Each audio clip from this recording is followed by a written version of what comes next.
Hey, Magnus here, and today I wanted to review some footage from the Blackmagic Pocket Cinema Camera 4K. I pre-ordered the camera and I don't have it yet. I know some people are starting to get it, but I have not gotten it yet. From what I heard from the vendor I bought it from, I should be able to get it by the end of this month, hopefully, but no promises remain.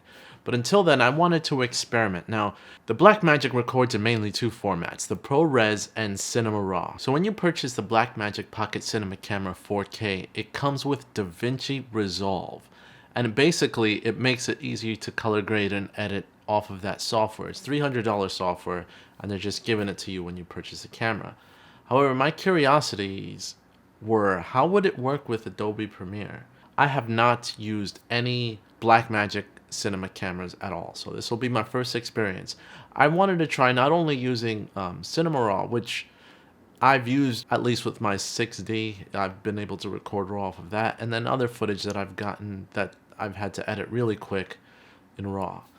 Editing that would be a breeze, but I've never had experience on editing ProRes, specifically ProRes when edited with this camera. So I wanted to give it a shot, and before I actually have the camera in my hands, see how easy it is to work with. So I'm gonna walk through it with you guys and then see how compatible it is. Now first, I'm going to leave the description of my PC specs down below if you want to know what I currently am running. Now it's not the most advanced system out there, but it actually runs and edits files pretty easily. I put on a previous video a couple of years ago, and I still have the same PC, on where I was editing files from the 5D Mark IV, the 500 megabits per second MJPEG files, and it was pretty much a breeze off of my system, and it still is. In fact, with Adobe's updates, it's gotten even smoother when it comes to editing. So not an issue on my PC, but we're gonna try this footage. So let's jump right into it.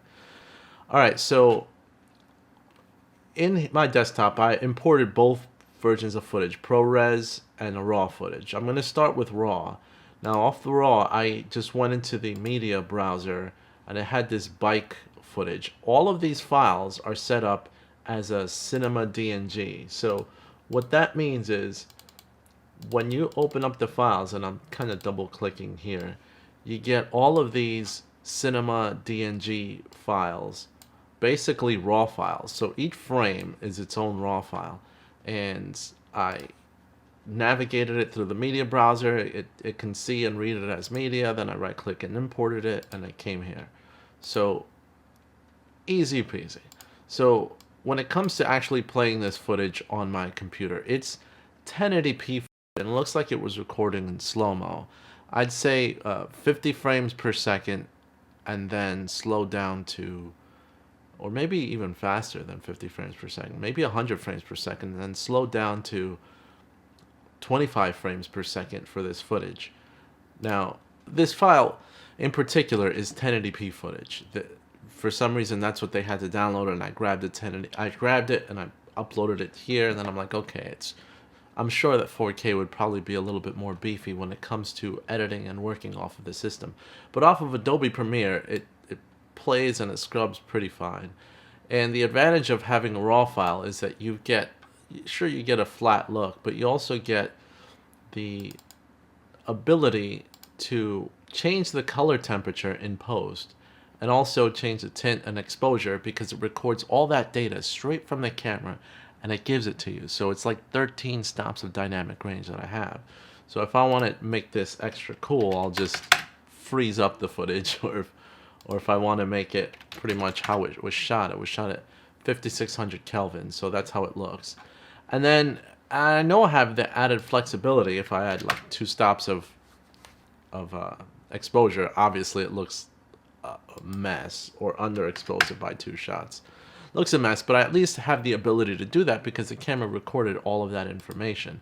So especially if I get the colors wrong when I'm editing, this works just fine and it's perfect. Besides that, I can also, of course, take what I have in my lumetri scopes in the color editing here, and I can make the footage pop a little bit more. Now this is not a custom LUT for this camera specifically, it's for the Arri Alexa, but I just threw it on top of here. And even though it looks okay, it's basically, you can play with it and do whatever that you want with it. So I really like it. I really enjoyed working with this raw footage. It has no audio, but I would imagine because that was recorded in slow-mo, but I wouldn't know because I don't have the camera yet. So I'm going to move on to the ProRes footage. Now, at first I was concerned with ProRes because ProRes itself is more of an Apple codec. I really have not used or worked with ProRes footage because I've been working on a Windows PC, and it doesn't give me the ability to convert or anything like that. But when I uploaded the footage, the ProRes footage, you won't have that same temperature control that you do have with the raw footage. So it's a little bit more limiting, but because it's recorded in somewhat of a flat profile, you do get the ability to use a large dynamic range, but it flattens the video up a little bit.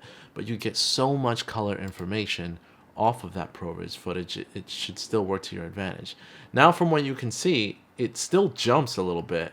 As you can see, it's a little jumpy. The color information is 422 and it's 4K footage, so it's a little bit more jittery, and the bit rate is so high that it's not perfect, but it works for what I needed to.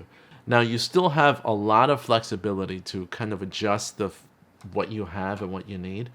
For example, I can pick a quick LUT without even trying, and granted, this LUT is not designed for it. As you can see, most of the blacks are crushed in this footage, but the colors do pop. But you could try, experiment, change your color settings here as much as you want. And to be honest, I think the footage, even off of ProRes, looks amazing. Now, the file sizes are pretty large. Now, this footage goes on for 28 seconds, but the file itself, if I bring it up here, a good 2.5 gigabytes for 28 seconds worth of footage.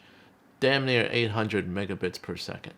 Now, that tells you have to have beefy space and preferably use a USB-C hard drive that you connect to the side, because those would be cheaper and less expensive for you to record all of this footage from the Blackmagic Pocket Cinema Camera 4K, because then that will save you money when it comes to recording space, because the memory card slots that it does come with, actually buying media that you can put in the camera is expensive when it comes to larger file sizes that can transfer that fast. So anyway, that's all I have to share. Quick short video for you guys. Let me know what you guys think in the comments down below. Do you have the camera already, and what do you think? I'm still waiting. Now, I know that their release schedule releases these cameras slowly, and it was supposed to come out in September, and some people did get it in September, at least internationally. But here in the US, it's kind of scarce. Some have gotten it. I have not gotten it. I don't expect it until the end of this month, or maybe early next month. Fingers crossed, but who knows. Can't wait to get it. But let me know if you guys are looking forward to it. As always, like, share, and you can make my day if you subscribe today. This is Magnus, and I'm out. See you guys later.